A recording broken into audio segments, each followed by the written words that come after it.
Video games have come a long way. Compared to what they used to be, they are so much more now. Games are pushing the boundaries of tech and innovating how storytelling can be told in this medium. But with all this, we are spiraling toward a high-risk, high-reward gaming industry where every game could be make or break for a studio. In other words, AAA game development is becoming unsustainable. But why is it headed towards being unsustainable?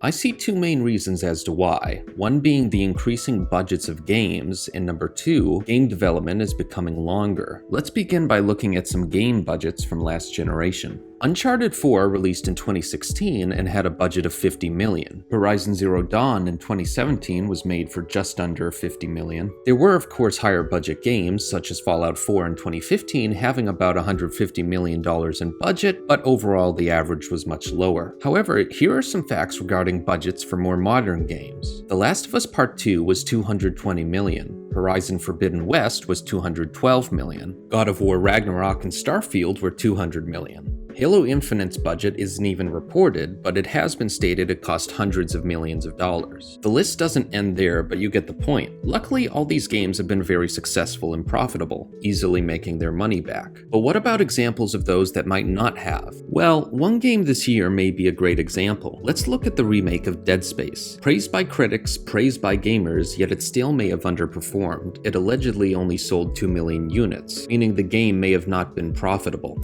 I've only got 7. But to get a better understanding of the situation, we need to look at the breakdown for how much a video game actually makes. Now, unfortunately, nothing is exact, but I did quite a bit of research on video game revenue and the breakdown of costs associated with it and came up with these numbers. Hypothetically, say a game costs $70. For every copy, $12 of that is paid to retailers if sold in their store. Another $12 is sent to the console manufacturer. For those mathing it out, that leaves about $46. What happens next depends on the situation. If a studio is owned or funded by a publisher, the publisher uses that $46 toward recouping the development money given to that studio. Additionally, the publisher uses it to pay manufacturing, distribution, and marketing costs, as well as smaller expenses. There are other situations, like game studios self-publishing or entering into royalty deals with publishers, etc. But for purposes of Dead Space, the initial example is what the situation is. Dead Space Remake was developed by Motive, who is owned by EA. EA is the publisher and the one who funded this game. Taking the $46 in revenue for each copy sold and multiplying it by the rumored $2 million in sales, you get $92 million.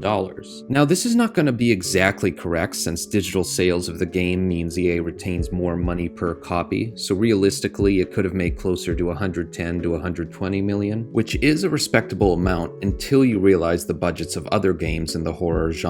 The Callisto Protocol's budget was just over 160 million, while Alan Wake 2's total budget was 70 million euro, which is approximately $75 million. Though it is my assumption, I believe Dead Space Remake likely had a budget of at least 100 million based off these other games' budgets. Suddenly, the doubt surrounding the franchise's future makes more sense. Again, all my numbers here are approximations based off what I researched, but you get the idea. Once again, this all highlights my first point. Gaming budgets have substantially increased over the years, requiring more sales to make that profit. For reference, Dead Space 2 released in 2011 and had a budget of $47 million. This goes hand in hand with my second point that AAA game development is becoming unsustainable because game development is lasting longer and longer. The longer the development, the longer developers need to be paid, thus the more costs and budget a studio will need. But why do games take so long to make? Well, as many must know, games have never been more complex.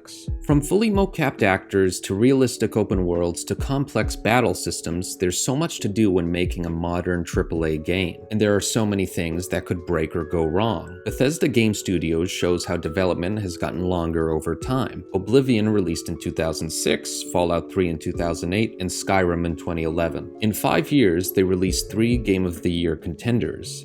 Finally awake.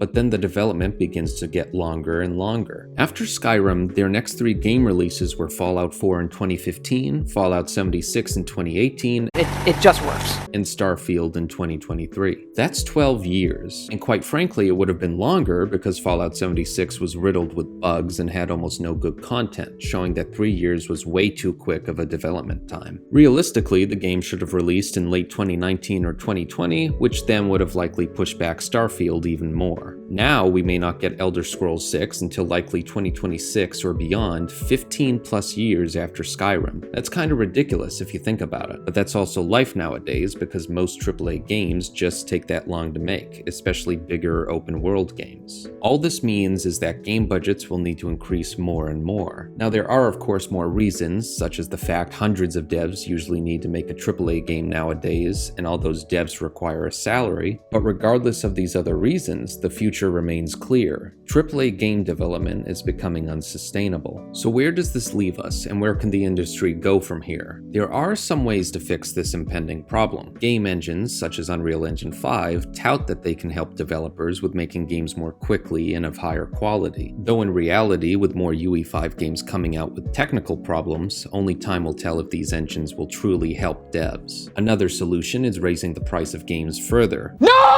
Yeah, nobody wants that. Anyway, I'm sure there are more solutions, but I do want to move on because there's an obvious question I want to ask. Why should anyone care about this? Well, you should care because if every major game requires at least 4 to 5 million in sales to break even, that's a ton of sales, and it ultimately relies on us consumers to make all these purchases. Without such sales, these game franchises will suffer and game studios will likely close, as gaming is a cutthroat business. Nobody should want this. If a game sells millions and fails, then only specific games and franchises will be left in the AAA space. That's not good. For example, there is a world where Cyberpunk sinks its studio, CD Projekt Red. By the end of 2020, the game sold over 13 million units. The game's budget, including marketing, was $316 million. Since the game was sold at $60, we can assume CD Projekt Red retained $36 based off our earlier math. That means to break even, they needed to sell about 8.8 million copies. That's absolutely nuts and dangerous. Additionally, if studios choose to chase nothing but sales numbers, that's how you end up with Call of Duty and their lackluster content. Not to say studios shouldn't chase sales, but many studios also put in effort and want to be creative. Elden Ring and Tears of the Kingdom are so creative and artistic because they put an emphasis on that.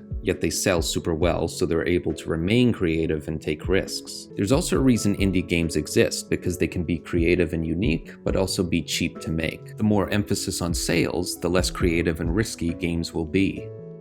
Ultimately, the future of AAA game development looks to be unsustainable, so something has to change and something needs to change. Not every game can sell like GTA 5 after all.